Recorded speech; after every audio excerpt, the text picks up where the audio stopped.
Bonjour à tous, heureux de vous retrouver sur le plateau de Paris Turf TV pour votre quotidienne reçue 5 sur 5, l'émission du Quintet Plus et du 5-5.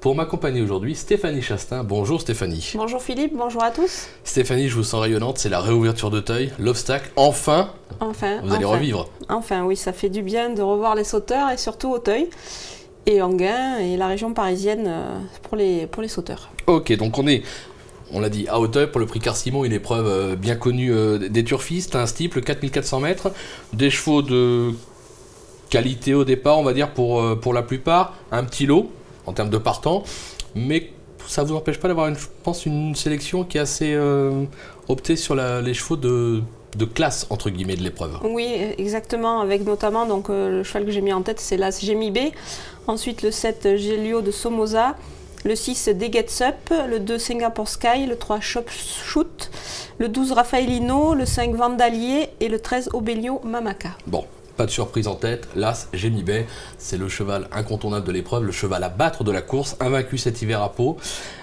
C'était sur les haies, il a déjà gagné sur le steeple d'Auteuil, même sous 72 kg, franchement, je vois pas comment il pourrait être battu. Non, c'est vraiment le cheval de classe, d'ailleurs son entraîneur a hésité, aurait pu le courir le prix Robert de Clermont-Tonnerre le même jour, c'est le groupe 3 sur le steeple, face au meilleur. Là, je pense qu'il s'est laissé tenter parce que 72 kg, ça reste encore faisable pour lui à ce niveau. Cet hiver à Pau, il a démontré pas mal de classe, même si c'était sur les haies. Revenir en steeple, c'est pas un souci parce je pense qu'il est bien meilleur sur le steeple. Là, il va passer la rivière du 8 et après finir sur la piste intérieure, ça va l'avantager. Enfin, pour moi, c'est vraiment le cheval de classe. Après, c'est une course d'obstacle. Ça reste une course d'obstacle, mais pour moi, je ne le vois pas battu. On est d'accord, je partage cet avis. Vous lui opposez le numéro 7, Gélio de Somoza. Extra, lui aussi, cet hiver à Pau.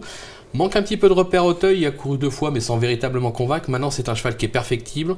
On a la sensation que son hiver palois lui a fait du bien. Il faut s'en méfier. Hein. Oui, il faut s'en méfier. C'est vraiment un cheval sympathique qui a effectué pas mal de progrès. Après par moment il n'est pas toujours très sûr dans ses sauts. Bon maintenant c'est Auteuil, il va pas falloir qu'il se trompe hein, parce que là ça pardonne pas. Mais moi c'est un cheval qui m'a beaucoup plu et je pense que dans ce lot, le lot étant un petit peu creux, je pense qu'il devrait pouvoir prendre la 2e place derrière Gémibé. C'est clair. En 3e position, le numéro 6, Degets Up, qui vient de renouer avec le succès à Bordeaux. C'est une femelle, je précise. Elle possède également de bonnes lignes à Auteuil. Et puis, c'est l'entraînement de François Nicole. Dans cette catégorie, enfin, dans n'importe quelle catégorie, François Nicole, on ne peut pas l'écarter. Hein. Oui, c'est difficile d'éliminer ces chevaux. Surtout que cette jument vient de bien gagner à Bordeaux. Moi, je pense que dans ce lot et le parcours d'Auteuil, ça ne va pas du tout la déranger. Voilà, l'entraînement est en forme, la jument est en forme, elle n'a rien contre elle. C'est clair, donc on l'a compris, on a 3 bases solides au départ de ce Quintet Plus 5-5. Derrière, le numéro 2, Singapore Sky, un cheval qui s'adapte à tous les tracés. Il excelle à Auteuil. Bon, maintenant, c'est peut-être pas un cheval de tous les jours.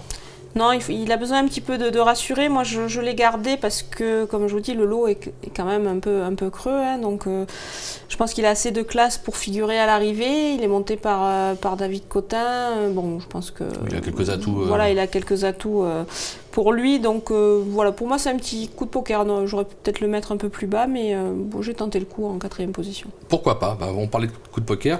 Pour moi, là, votre 5e, c'est un coup de poker. Le numéro 3, Shopsuit, qui vient de courir en progrès à Pau, une 4e place. Maintenant, moi, je reste persuadé, c'est un avis personnel, qu'il est bien meilleur sur les tracés coulants, style Enghien.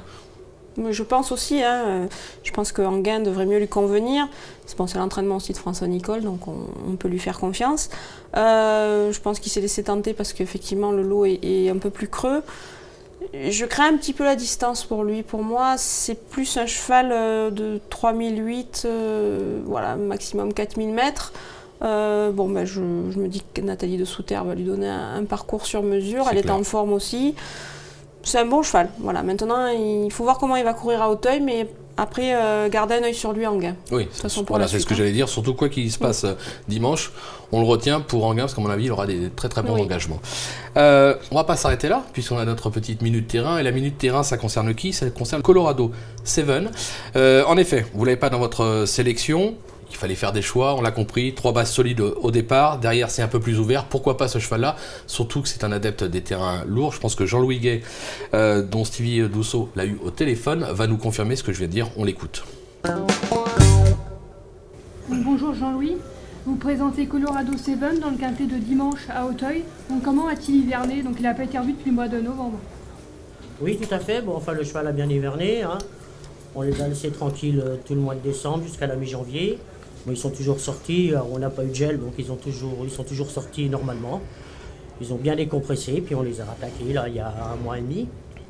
Tout va très bien. Vous pensez qu'il va avoir besoin de courir ou il est bien pour faire une bonne rentrée? Non, non, il est prêt pour faire une rentrée. Le cheval a du travail derrière lui, hein. Si un cheval maintenant avec son âge, ils aiment bien courir un peu frais aussi. D'accord, et le terrain lourd, bah, ça peut que servir ses intérêts. Ça peut que, tout à fait. D'accord. C'est qu'un avantage pour nous. Voilà, vous l'aurez remarqué, on a fait de gros progrès. Du téléphone, on passe à la caméra. Vous voyez, moi, je suis de l'ancienne époque, je suis encore de l'époque au bebop. Donc voilà, ceci étant dit, on aura appris quelques bonnes choses par rapport à cette épreuve, notamment votre sélection et les 3 premiers, 3 bases incontournables. On va pas vous dire que c'est un coup sûr, mais on n'en est pas loin. Et derrière, on n'hésite pas, on ouvre un petit peu les jeux, parce qu'on peut avoir des surprises. On a souvent des surprises, notamment réouverture d'Auteuil. Les chevaux, ils ont encore besoin de retrouver leur repère par rapport à la piste. Après, il y a effectivement que Colorado 7 qui effectue sa rentrée, c'est quand même assez étonnant. Mais, sur sa fraîcheur, on ne sait jamais. Oui, non, mais c'est étonnant, à cette période de l'année, normalement, on aurait dû retrouver un peu plus de chevaux qui se sont reposés cet hiver, mais étonnamment, on n'a que des chevaux qui viennent des meetings. Bon, apparemment, il a bien travaillé, donc on va quand même s'en méfier, il y aura une petite cote à l'arrivée. Stéphanie, merci beaucoup pour toutes ces informations. Moi, je vous dis bon jeu, bonne réouverture d'Auteuil et à très vite sur le plateau de Paris Turf TV. Au revoir. Au revoir.